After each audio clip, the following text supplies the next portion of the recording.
everyone.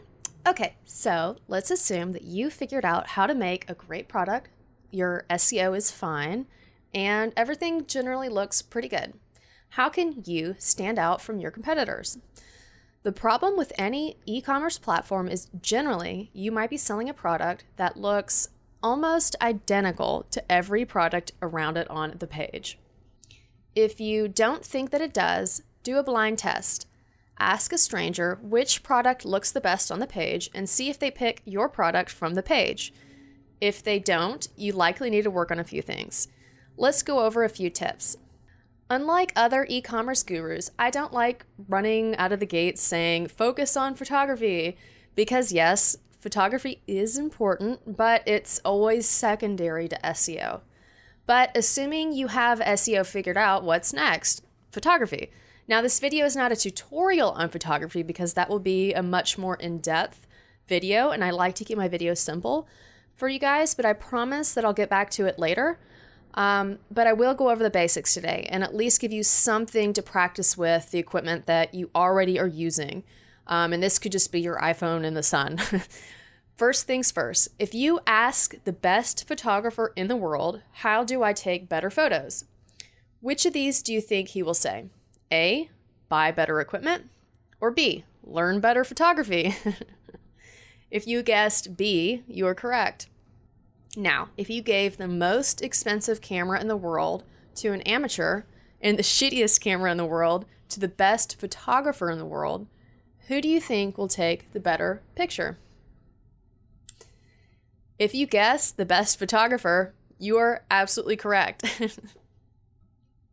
All right, so if you're familiar with my brand and my products, Ring Crush, you can see my style of photography on ringcrush.com and on my Amazon and Etsy page. I did take every single picture myself. I'm very proud of that. The single greatest investment that I made in my career was teaching myself photography. Not all of my pictures are 100% the best, but I will say I am very proud of them. Some of them I took with no equipment at all. With my iPhone, and I never changed the photo even today because I have made a lot of money, even thousands of dollars from those listings. So why mess with success, right? Yes, I do have better control with nicer equipment, but it isn't really necessary. So enough talking, let's get to the meat of the video, or jackfruit if you are a vegan. Okay, so some companies like Amazon will give you rules like you must use a white background to sell on Amazon. Now, this doesn't apply to Amazon Handmade, but we can discuss that in the comments if you want. But for Etsy, there are no rules like this. You can kind of like do whatever you want. Some gurus will tell you to use a white background anyways because there's some old studies that say the conversion rate is higher. I will say this isn't always true advice that you should follow. I would do the exact opposite of what the majority of your competitors are doing. The reason is you want to stand out on a page. You want to stand out in the crowd. Think about it this way. If there are 100 people wearing a black t-shirt, you want to be the person wearing the pink t-shirt, right? So the same thing goes. If no one in your niche uses a white background, you should consider using a white background, obviously. But if everyone's using a white background, you are not going to stand out. So you might want to use a bright color or a black background or something like that. This is just basic design that I learned in college. Okay, so let's use a highly saturated niche as an example. I am using Etsy as an example today, but this applies to eBay, any other e-commerce platform. You can translate it and do your own studies if you want.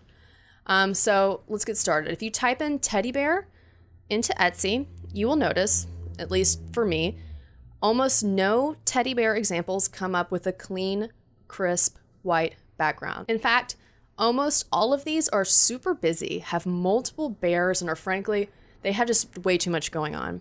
If you want to stand out, you need a clean, simple composition with a lot of negative space around your bear. And you want to be the first thing that the eye is drawn to on the page, and consequently, the first thing that is clicked. This is going to increase your click-through rate, which will also increase your page rank. Next example that I have is bar necklace. Okay, there's about 3 compositions that I can count, 3, and 2 designs, and 100 shops. This is like so not creative. I don't even know where to click, and most customers probably don't know where to click either. I don't even know if you can use photography to stand out in this niche. I think this is a niche that would be a poor example, trying to use photography as a competitive advantage. So it's just, I don't know, it's just way too oversaturated.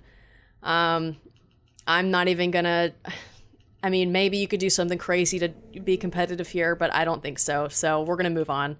I'll stick in the jewelry category just for you jewelry folks. So let's move on to something similar. Let's go to tie bar. Okay, this one's interesting because I see a lot of white and busy. This means white backgrounds and the composition is too busy.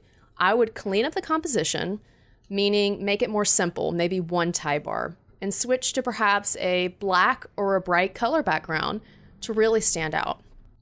Okay, and finally, last but not least, as you may have noticed, almost everyone on Etsy focuses on black or white. Why? Because it's easy. I want to show you something.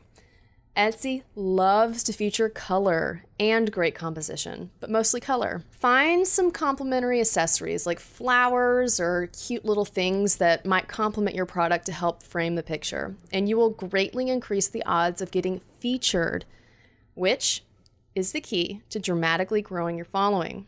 Check out Etsy's Instagram to see what their editor loves and use this for your inspiration to help brighten up your own Etsy page and your own Instagram. Remember, color is fun, and I promise your followers are gonna love it. Also, today I'm running a special. If you subscribe, I'm gonna feed my ducks some special treats tonight.